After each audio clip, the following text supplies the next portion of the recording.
When I walked into my wife's office party that night, I thought the worst part would be the fake small talk and dry finger food. I had no idea I was about to come face to face with the man she was sleeping with, my boss. I guess some betrayals hit so hard, they burn right through your chest. That night changed everything. And what followed? Let's just say I didn't just sit back and take it. I made sure they both paid. With their careers. My name's Ryan. I'm a 34-year-old software engineer who's been grinding away at the same company for nearly a decade. I wasn't flashy. I wasn't loud. But I was loyal to my job, to my team, and especially to my wife, Jenna. We'd been married for 7 years. We weren't perfect, but I thought we were solid. We had plans. We were talking about kids. Or at least, I thought we were on the same page. The man she cheated on me with? Derek.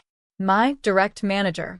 The guy who used to pat me on the back and say things like, "You're the backbone of this team." The same guy who asked me for advice when he got promoted, like we were friends. I used to respect him.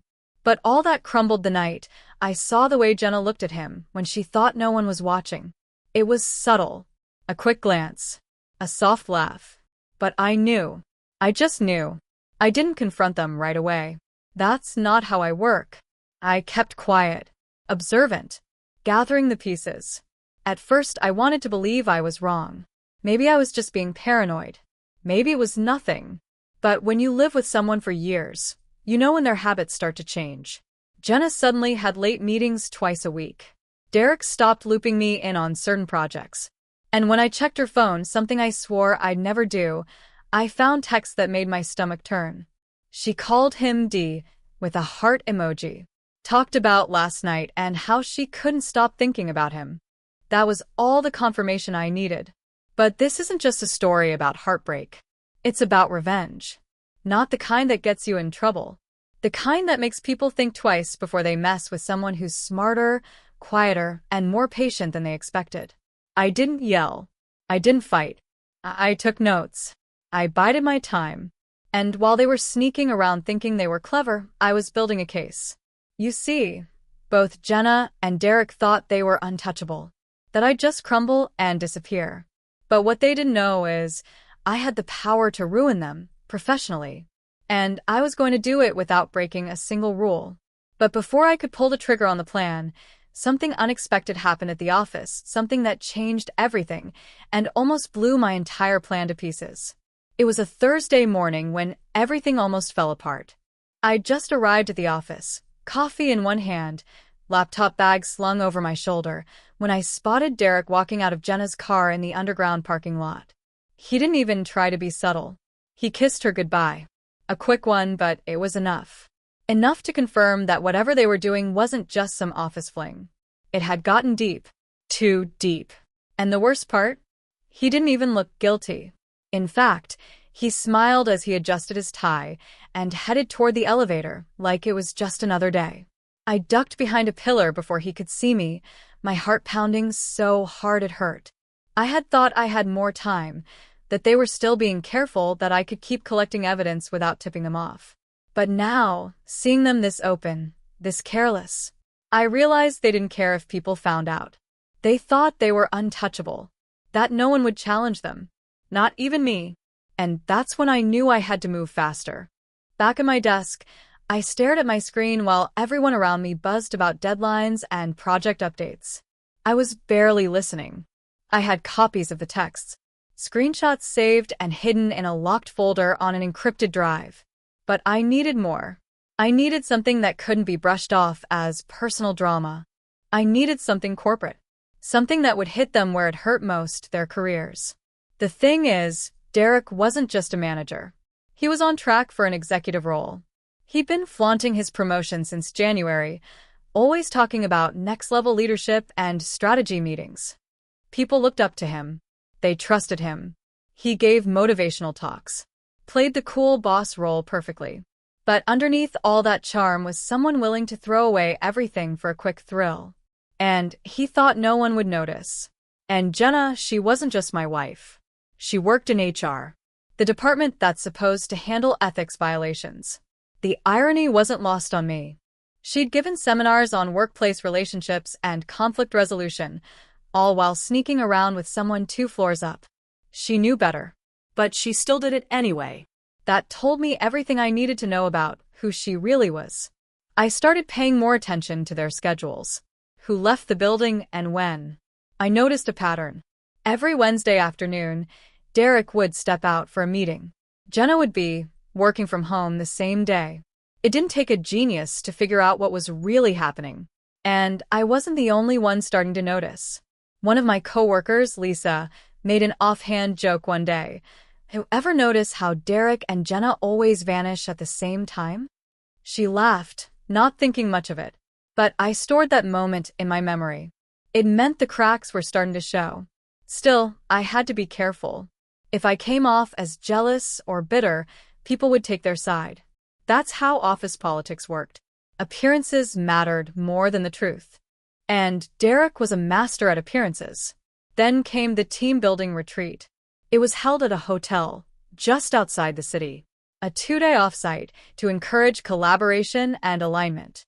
I almost didn't go. I didn't think I could stomach being around them. But I realized it might be my best chance to learn something useful. I kept to myself most of the time, blending into the background, pretending to be tired or just focused on work. But I was watching, listening. On the second night, after the last session ended, I overheard Derek talking to Jenna near the bar. They were whispering, but not quiet enough. He said something about keeping everything under wraps until after the board review. That one sentence sent a chill down my spine. What were they hiding? What were they waiting for? I didn't get the full answer that night, but it confirmed what I already suspected. This wasn't just a fling. There was something more going on. Something bigger. Something that could shake up the entire company. After we got back from the retreat, I started digging into Derek's project files. Carefully. Quietly. I had access to certain documentation through shared drives, nothing illegal, just routine access for my role. But buried in one of the folders was a proposal draft dated months earlier. The problem? It was almost identical to something I had submitted to him a few weeks before. Word for word in some parts. But his name was on it. Not mine. That's when it hit me. He wasn't just sleeping with my wife. He was stealing my work, rebranding it as his own, selling my ideas to upper management and claiming the credit. And suddenly, everything made more sense. Why he stopped including me in meetings, why certain conversations were always confidential. He'd been slowly pushing me aside while taking everything I built and putting his name on it. It wasn't just betrayal anymore. It was sabotage. I felt rage boiling inside me, but I knew I couldn't react emotionally. That's what they were probably hoping for, that I'd snap, make a scene, do something stupid. Instead, I made a list. Every detail. Every timeline. Every project he borrowed from me. And I saved it all. I still wasn't sure exactly how I'd use it. But I knew I was close. I was circling them like a shark. Quiet. Patient. Waiting for the right moment. But just when I thought I had everything under control, I received an anonymous email at work. No subject. No signature. Just one sentence. They know you're watching. And in that moment, I realized I wasn't the only one playing this game. I stared at that email for a long time. The words were simple, they know you're watching, but the message behind them was loud. Someone out there knew what I was doing. Either Jenna, Derek, or someone else entirely had caught on. My mind spun with possibilities. Had I been too obvious? Did someone see me copying those project files? Was it Lisa? Could she have mentioned something without realizing it? Or worse, was someone else in the company already involved in their little secret, playing both sides? For the first time since I started planning, I felt uncertain. Like maybe I'd pushed too far. But fear wasn't going to stop me now. If anything, it just confirmed what I already knew. This wasn't just an affair. There was something deeper, more dangerous. And I needed to figure out who else was tangled in it before it swallowed me whole. That night, I went back through all the emails Jenna and I had exchanged over the last year. Work-related, personal, anything that might show a shift. I noticed her tone started changing around the time Derek became her point of contact for HR-related approvals. It was subtle, shorter messages, more formal language, less warmth, but it was there. She had started creating distance between us, even in writing. Like she was trying to rewrite our relationship slowly, quietly, in a way that could later be explained away as drifting apart. And Derek? He had a pattern too, always avoiding direct emails when it came to the projects he took over. He used team threads or forwarded summaries written by others. Rarely left a digital trail that tied him directly to the copied work. It was clever. Almost too clever. Like he'd done this before. I started digging into his past projects, ones from before I worked under him. I looked through old team announcements, meeting recaps, even LinkedIn posts. And I found a few names, former employees who had once been praised for ideas that never seemed to go anywhere. Most of them had left the company quietly. No big send-off. No farewell emails. Just gone. And now I wondered, had Derek done this to them too? I tried reaching out to one of them. A guy named Marcus who'd been listed as lead developer on a project that Derek later presented as his own. I sent a casual LinkedIn message, just asking if he had time to talk about the old system upgrade. To my surprise, he replied almost immediately. Yeah, he wrote. I remember that project. Happy to chat. You're not the first to ask. That sentence stuck with me. Not the first to ask. How many others had been curious? How many others had gotten too close? We scheduled a call for the next day. In the meantime, I tried to act normal at work. Smile. Participate. Even complimented Derek during a team huddle. It made my skin crawl, but I needed to keep up the act. During lunch, Lisa approached me again. She sat next to me in the break room and whispered, "You okay? You've been quiet lately." I paused, unsure how much to say. Then I tested the waters.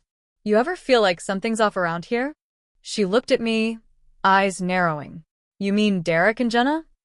My heart skipped. She said it so casually, like it was common knowledge. You've noticed too? I asked. She leaned in. Everyone has. They think they're being sneaky, but people talk. The only reason no one says anything is because Derek's close with upper management. And Jenna's HR. Who's going to report her? Herself. That made sense. It explained the silence. No one wanted to risk their job pointing fingers at the very people in power. And suddenly, I realized I wasn't just dealing with two unfaithful people. I was dealing with a broken system that let them get away with it. The next day, I called Marcus. He didn't waste time with small talk. So, you're working under Derek now? Yeah, I said. For about 2 years. He sighed. Let me guess. He's charming, takes credit for everything, and you're starting to realize he's not as smart as he looks. I didn't reply. I didn't need to. Marcus continued. He did the same thing to me. Took my project, pitched it as his own, then cut me out. I tried to report it, but no one listened. A month later, I got pushed to a different team. 6 months after that, I quit. I felt a sick sense of déjà vu. His story was mine, just earlier in the timeline. I've been waiting for someone else to see it, Marcus said. But be careful. He protects himself. And he's not above throwing people under the bus. After the call, I sat alone in my apartment, staring at the wall. Everything was starting to connect, the pattern of discarded employees, the manipulation, the silence of the people around him. And now, I wasn't just trying to protect myself. I was trying to expose someone who had made a career out of stepping on others. But the email, the warning, it meant I wasn't invisible anymore. Later that night, I received another message. This time a photo. Grainy, low light. But it was unmistakable. It was me, sitting in the parking lot, watching Jenna and Derek. Whoever was sending these, they weren't just warning me anymore. They were watching me back. I couldn't sleep that night. Every creak in my apartment, every vibration of my phone, sent my heart racing. That photo, of me in my car, watching Jenna and Derek, looped in my mind like a warning siren. Someone had seen me. Not just seen, but followed me, snapped a photo, and sent it anonymously. I wasn't just investigating anymore. I was being hunted in my own quiet way. Someone wanted me to back off. But it was too late for that. I was in too deep. The next day at work felt like walking into enemy territory. Every face I passed in the hallway looked different now. Who else knew? Who had taken the photo? Was it someone on our team? Security? Even Lisa felt like a question mark. I couldn't trust anyone. I couldn't afford to. At lunch, I sat in the far corner of the cafeteria, pretending to read a document on my laptop. My eyes flicked between people, trying to catch any glance or suspicious movement. That's when I saw Jenna walking in alone. She scanned the room like she was looking for someone. Our eyes met for half a second before she looked away, quickly heading to the far side of the room. Not toward me. She didn't even acknowledge me. It was like I didn't exist. And that made things even clearer. She knew. Maybe not everything, but enough to keep her distance. Enough to act like I wasn't a threat, as if I'd already lost. As if she and Derek were already planning their next move. And in a way, they were. Later that afternoon, I got pulled into an unexpected meeting with Derek and our department head. It was called a performance check-in. Something we usually did at the end of the quarter. But this one came 2 weeks early. I knew immediately it was a setup. Derek did most of the talking. Calm, professional, but every word was laced with subtle attacks. We've noticed a drop in collaboration from Ryan recently. He's been working more in isolation. Not always responsive during meetings, he painted me as a problem. A quiet, unreliable presence in the team. My chest tightened with every sentence. I looked at our department head, who nodded along like this was already decided. I pushed back calmly, trying not to sound offensive. I've been focusing on some deep dive work. Documentation updates, reviewing legacy code. Things we discussed last month. Derek smiled. Right. But communication is just as important as execution. I could see what he was doing. Planting seeds. Making me look like the weak link. Trying to get ahead of whatever I was planning before I could make it public. He was trying to discredit me. Because he knew. Or, at least suspected. And this meeting was his first strike. I left that room shaking with adrenaline. I wanted to scream. I wanted to storm into HR and tell them everything about the affair, the stolen projects, the manipulation. But I couldn't. Not yet. I needed one last piece. One final blow that would leave no room for denial. And then, I found it. Or rather, it found me. An envelope was slid under my office door the next morning. No name. No label. Just a plain, white envelope. Inside were printed screenshots. Emails between Derek and Jenna, real emails.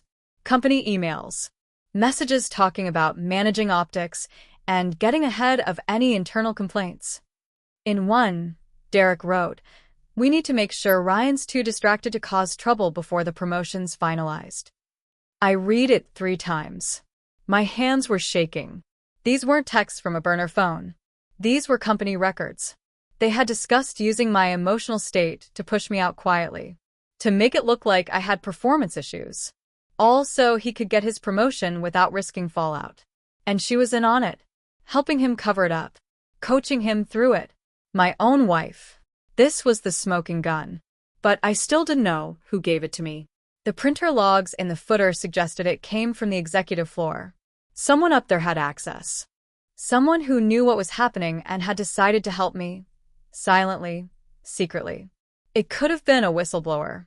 Or maybe someone else Derek had crossed before. Either way, I suddenly had something powerful. Something undeniable. That afternoon, Lisa found me in the break room again. She glanced around before whispering, "Be careful. There's talk about restructuring. Derek's pushing for it. He wants to clean house." I nodded. I already knew I didn't have much time. That night, I stayed late at the office alone. Or so I thought. As I was about to shut down my computer, I heard the elevator ding. I looked up and saw Jenna stepping out. She wasn't surprised to see me. In fact, she looked calm. Too calm. "We need to talk," she said softly, walking into the room like it was her territory. I didn't respond. I just stared at her, waiting. She glanced at the door, then back at me. "You think you're the only one who can plan things?" And that's when I saw it, the flash of confidence in her eyes. The look of someone who still thought they were 2 steps ahead. But she didn't know what I had in my bag. And she definitely didn't know what I was about to do in the morning. Because this wasn't just about revenge anymore. This was war. And I was done playing defense.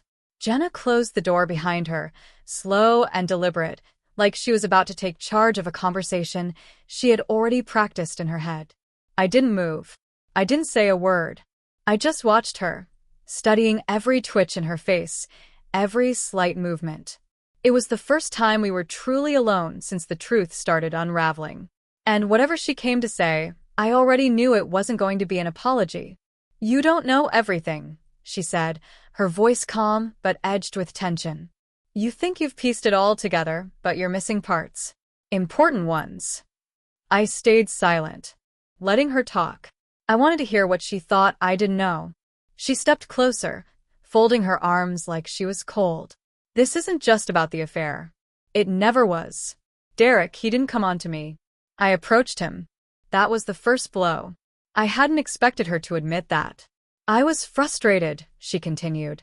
"I felt like we were in this routine, like you were stuck in place, and I was the only one moving forward. And Derek, he offered me something different. Not just attention. Power. Influence. You don't know what it's like to be in HR and still feel invisible." I clenched my jaw, but didn't interrupt. She was giving me more than I'd expected, and I needed to hear every word. "I knew what he was doing," she said. To you. To others. But I thought if I was part of it, I could control it, maybe even fix it from the inside. I thought if I kept him close, I could protect you. I laughed, quiet, bitter. By letting him steal from me? By helping him set me up? She didn't flinch. I didn't help him at first. But once things got messy, once he started talking about restructuring, he made it clear. If I didn't play along, I'd go down with him. So, I did what I had to do. "So you chose him," I said. "No," she whispered. "I chose survival." That hit different. For a moment, I almost saw the fear behind her words. Maybe she wasn't just protecting herself. Maybe she was scared of Derek too. Scared of what he could do if she turned on him. "You think Derek's your enemy," she added. "But he's just a piece of it. There are others backing him. People higher up. That's why nothing sticks to him. That's why complaints disappear." And just like that, the ground shifted beneath me again. There was more. There was always more. "He's not just some narcissistic boss with bad ethics," she said. "He's part of something bigger. That promotion he's gunning for? It's already been decided. They just need you out of the way to keep it clean." My chest tightened. This wasn't just a personal vendetta anymore. It was a cover-up. An orchestrated move to eliminate threats. And I was one of them. Jenna stepped back, her voice lower now. "You think you're fighting one man. You're not. You're fighting the system that protects him." I stared at her, mind racing. So this was bigger than stolen work. Bigger than betrayal. This was corruption baked into the walls of the company. And Derek, he was the face of it. But not the root. Then she looked at me and said something that chilled me more than anything else so far. "Someone's watching both of us now." "What do you mean?" I asked, voice tight. "I got a message," she said. "Same as you. No name. Just a warning. Be careful who you turn on." That's all it said. My blood ran cold. Whoever was behind this, they were watching everyone involved. Not just me. "Why are you telling me this?" I asked. "Because I don't want to go down," she said simply. And maybe a small part of me still cares. I didn't know if I believed that last part. But I knew one thing now. There were more people in this than I ever imagined. And if someone had been watching us both, then the person helping me from the shadows might not be a friend. That night, I went home and reread the documents. The email printouts. The timestamps. I compared them to meeting logs, chat threads, and access records I'd copied to a flash drive over the last few weeks. That's when I saw something odd. One of the emails Jenna supposedly sent was timestamped during a department-wide offsite. She wasn't even in the office that day. So, how was that message sent from her account? Then it hit me. Someone had forged it. Someone wanted me to believe Jenna was worse than she was. Someone wanted me to act, to explode, to expose, to make a move that would backfire. That envelope, it wasn't just a gift. It was bait, which meant someone else knew what I was planning. And they were trying to steer me. Suddenly, the real question wasn't whether I could take down Derek and Jenna. It was whether I'd been played from the very beginning. I didn't sleep that night. I just sat on the edge of the bed, staring at the wall, gripping the flash drive like it was the last card I had left. Every instinct told me I was missing something, something right in front of me. Jenna's visit, the forged email, the anonymous warnings. It wasn't just Derek playing dirty anymore. Someone else had been pulling strings from the start. By the next morning, I'd made my decision. I couldn't wait anymore. I needed to act, before they shut me out completely. I walked into the office early, way before most of the staff arrived. The building was quiet, dimly lit, with that eerie silence that always hangs before a storm. I headed straight to HR. Not Jenna's personal desk, but the department head's office. I asked for a formal meeting. I had evidence, I told them. Serious evidence of unethical behavior, retaliation, and a toxic culture orchestrated by someone in senior leadership. That got their attention. While they reviewed the documents on the flash drive, I went to IT and requested a digital audit. I had enough proof to justify a search: email metadata, suspicious login times, security badge logs. It was risky, but I played my cards like I was confident. Like I wasn't bluffing. Later that afternoon, they called Derek into a meeting. I wasn't invited, but I saw him pass my desk. His face was unreadable, no smirk, no arrogance. Just flat, like someone trying hard to stay composed. For a moment, I wondered if he knew everything had unraveled. He didn't return to his office after that. About an hour later, Jenna was called in too. This time, I followed. I stayed down the hall, watching her face as she was summoned. She didn't look surprised, just tired, like she'd expected this moment. She was in there longer than Derek. Much longer. When she finally came out, she didn't say anything to me.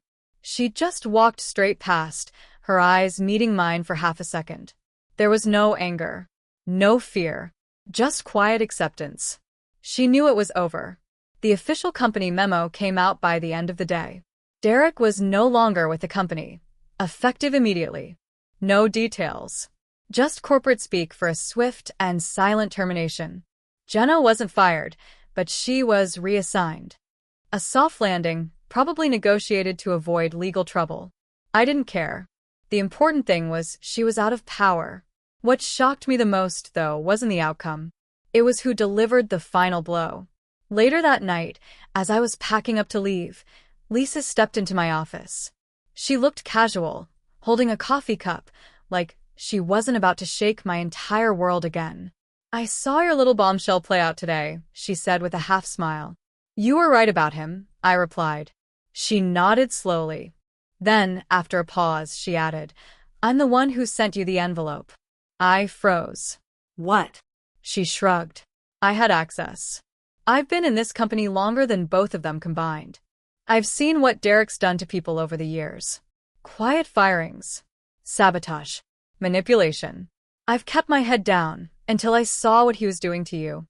That was the last straw." "Why me?" I asked, still stunned. She looked at me, calm and serious. "Because you were the first one who didn't just take it. You pushed back. You gathered proof. You cared about the truth more than your pride. That's rare." I didn't know what to say. Lisa had been in the background the entire time. Supportive, observant, quiet. And I'd almost overlooked her completely. "There's something else," she said. "That job Derek was lining up for, his promotion, it wasn't just internal. It came with a seat on the board. And guess who's now being considered as his replacement?" My heart skipped. She smiled. "You." I blinked. "Me? After all this?" Because of all this," she corrected. "You exposed a leadership failure and proved you could handle crisis without losing your head. That's the kind of leader this company actually needs." It hit me all at once. The betrayal, the setup, the manipulation, it had all been leading to this. Not just revenge. Not just justice. But a chance to rise. Not by tearing others down, but by outlasting them. By staying true when they chose shortcuts. I thought that was the end. The final chapter. But it wasn't. 2 weeks later, after I'd accepted the interim role and started reshaping the team, I received a package at my desk. No return address. Just a small, plain box. Inside was a burner phone. Only one number saved in it.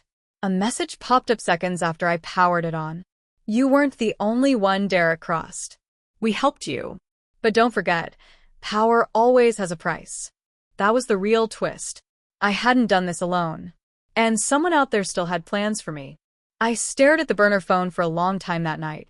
The message replayed in my head over and over. Power always has a price. I had spent weeks thinking I was the one in control, that I had pulled the strings and taken back what was stolen from me. But now I wasn't so sure. Whoever sent that message, whoever helped push Derek out, they were watching, waiting. Maybe even testing me. Still, I couldn't deny that things were changing. People in the office walked past me differently now. There was a new respect in their eyes, not just because of my title, but because I had survived what others didn't. I didn't just play the game. I exposed it. And even though I knew there were others behind the scenes, I also knew I had earned this moment. A few days later, Jenna emailed me. Just a simple message. I'm starting over. I hope someday you'll understand why I did what I did. I didn't respond. Not because I hated her, I was past that. But some wounds don't heal with words. They need space. And time. Lisa, on the other hand, slowly became someone I could trust. Truly trust. She never asked for credit. She never demanded anything in return. But I made sure her name came up when they asked me who I wanted on my leadership team. If there's one thing I learned through all of this, it's that loyalty doesn't always come from where you expect, but when you find it, you hold on tight. In the months that followed, I made real changes. I opened channels where employees could speak without fear. I had HR reviewed by a third-party firm to clean out the hidden bias that let people like Derek thrive. I introduced transparent performance tracking so no one's work could ever be stolen or buried again. The culture started shifting, not overnight, but day by day. Trust was growing again. As for the burner phone, I kept it locked in a drawer. I never texted back. I didn't want to be part of another game. I wanted to lead on my own terms. And if they ever came calling again, I'd decide for myself what came next. There were nights when I still thought about how everything started, how one quiet suspicion turned into an unraveling of secrets. How betrayal by the two people I trusted most ended up pushing me further than I thought I could go. I thought about how easy it would have been to quit, to leave quietly, and never look back. But I didn't. I faced it. I stayed. And because of that, I changed more than just my own life. Sometimes people ask how I got the job, how I ended up replacing the man who once tried to destroy me. I just smile and say, long story. But deep down, I know the truth. I got the job because I didn't just fight back. I fought smart. I didn't become them. I outlasted them. And if there's one thing I want anyone to take away from this story, it's this. Never let someone else write your ending. Because no matter how badly they try to knock you down, if you stay calm, stay sharp, and hold your ground, you can still rise. Even from the mess they leave behind. You can lose everything and still come back stronger. You can survive betrayal, take back your power, and walk into the same office where they once tried to bury you, and lead from the top. I did. And I'm just getting started.